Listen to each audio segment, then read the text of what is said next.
Hola jóvenes. Bueno, un compañero me estaba solicitando por medio de la profesora que explicara un poco o recordara un poquito lo que era la multiplicación con números decimales.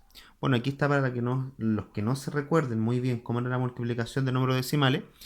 Principalmente nosotros tenemos que ver y poner atención en dos cosas. Tenemos que poner atención que la multiplicación en números decimales se aplica al igual que cualquier multiplicación con números naturales. Es decir, el proceso de la multiplicación no cambia. Yo igual voy a empezar por la unidad a multiplicar y voy a seguir el mismo proceso. Lo que sí tengo que tener en cuenta que cuando trabajamos con multiplicación de números decimales, el decimal va a contar al final, es decir, va a contar en el producto o en el resultado de esa multiplicación. Si nos damos cuenta, aquí ya los ejercicios están hechos, pero aquí nosotros tenemos que contar cuántos decimales había en el ejercicio y nosotros podemos ver que había 1 y 2, ¿lo cierto? Habían dos decimales los que están marcados con rojo. Por lo tanto, significa que en el producto, en el resultado de la multiplicación, van a ubicarse dos decimales también. Es decir, vamos a contar de derecha a izquierda, desde la unidad, ¿lo cierto? 1, 2, coma. Y ahí ya ubicamos los dos decimales que corresponde a esta multiplicación. Lo mismo pasa en el caso que está aquí a la derecha, ¿lo cierto? En el cual ya tenemos una cifra un poco más elevada, ¿lo cierto? En ambos factores de la multiplicación. Y aquí aplicamos el mismo proceso de multiplicar. Empezamos primero desde la derecha, con el 4 primero, después multiplicamos el 2 y así sucesivamente. Lo que tenemos que tomar en cuenta que al final se va a agregar lo que sería la cantidad de decimales que tenía el ejercicio. Si nosotros vemos acá, ¿cuántos decimales podemos ver en el ejercicio? Los decimales son aquellos números que se encuentran después de la coma. Entonces vemos que aquí hay uno solamente, pero aquí hay otro. Por lo tanto, serían dos decimales que se encuentran en el ejercicio. Es decir, que en el resultado o en el producto de la multiplicación vamos a ubicar dos decimales. Entonces empezamos desde la derecha, ¿lo cierto? De la unidad empezamos a contar 1, 2, coma. Y ahí estaría ya el ejercicio de acuerdo a lo que sea la multiplicación. ¿Ya? Eso para que lo tengan en cuenta. Ahora voy a dar algunos ejemplos de algunos otros temas que su compañero a lo mejor tenía inquietud y que gustaría aclarar. Bueno, y continuando con el video, jóvenes, aquí ya tenemos lo que es convertir decimal a fracción y viceversa. También se me ha solicitado que a lo mejor aclarara un poco esto, recordara, retroalimentara lo que ya deberían haber visto en torno a este tema, donde tenemos la transformación de decimal a lo que sería una fracción y la transformación de una fracción a número decimal. ¿Ya? Por lo tanto, vamos a comenzar por lo que está a nuestro lado izquierdo, explicándolo, ¿cierto?, cómo se hizo este proceso para que ustedes lo puedan recordar. Bueno, una de las formas de hacerse, digo una de las formas que existen otras formas, si usted sabe otra, aplíquela, siempre y cuando del mismo resultado está bien.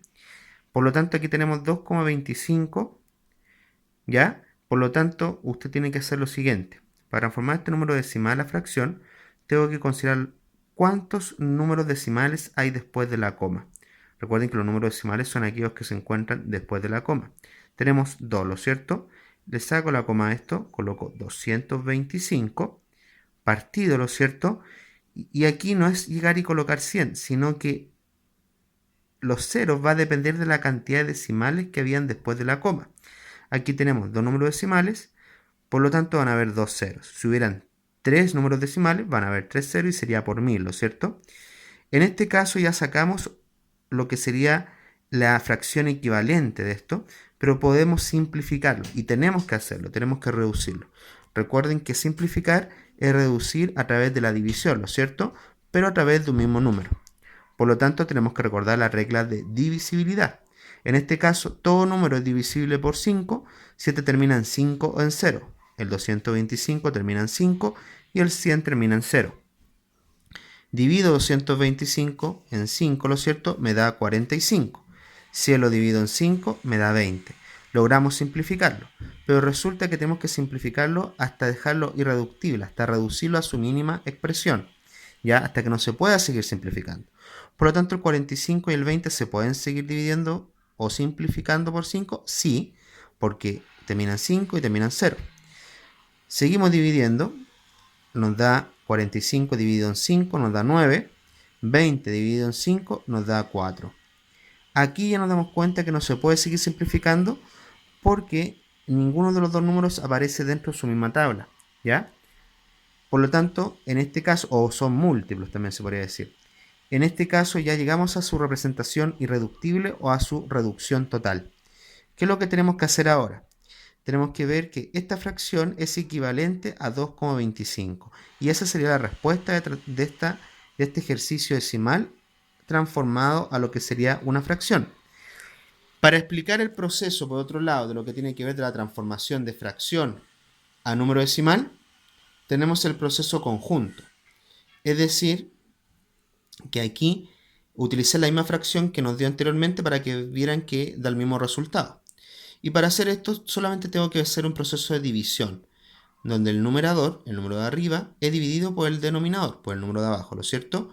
9 dividido en 4, divido esto, el 9 aparece en la tabla del 4, lo más cercano es 8. 4 por 2, 8. De 8 para llegar a 9 nos falta 1, ¿no es cierto? Colocamos el 0 y aquí colocamos la coma, ¿no es cierto? Como no teníamos más números que bajar, colocamos un 0 y colocamos la coma, que eso nos da el pase para poder agregar este 0. Ahora sí, ¿el 10 se puede dividir por 4? Sí. ¿El 10 aparece en la tabla del 4? No, lo más cercano es 4 por 2, 8. Por lo tanto, 4 por 2, 8. De 8 para llegar a 10 me faltan 2. Como ya agregamos la coma, no necesariamente agregar nuevamente una coma cuando lo necesitamos, sino que agregamos el 0 inmediatamente. Aquí en este caso, nosotros tenemos que decir que el 20 aparece en la tabla del 4, sí. 4 por 5, 20. De 20 para llegar a 20, 0. Aquí me faltó agregar el 0 por el espacio, pero aquí va un 0 al final. ¿Ya? Si nos damos cuenta, el resultado me dice 2,25 centésimos, ¿lo cierto? Por lo tanto, 2,25 centésimos es equivalente a 9 cuartos, que sería la fracción. Si se da cuenta que hicimos ya el proceso de transformación de un decimal a fracción y de una fracción a decimal, y comprobando ambos ejercicios que hicimos anteriormente. Espero que esté muy bien. Cualquier duda, consulta o tema que se me haya pasado por tratar o de recordar, recuerden que esto es un anexo, es solamente una retroalimentación, temas que a lo mejor ustedes deberían manejar de alguna forma. Por eso estamos haciendo esto, para recordar. ¿Ya? Me lo hacen saber con su profesora jefe si falta un tema por tocar para retroalimentar. Y estamos en contacto. Que estén bien. Bye.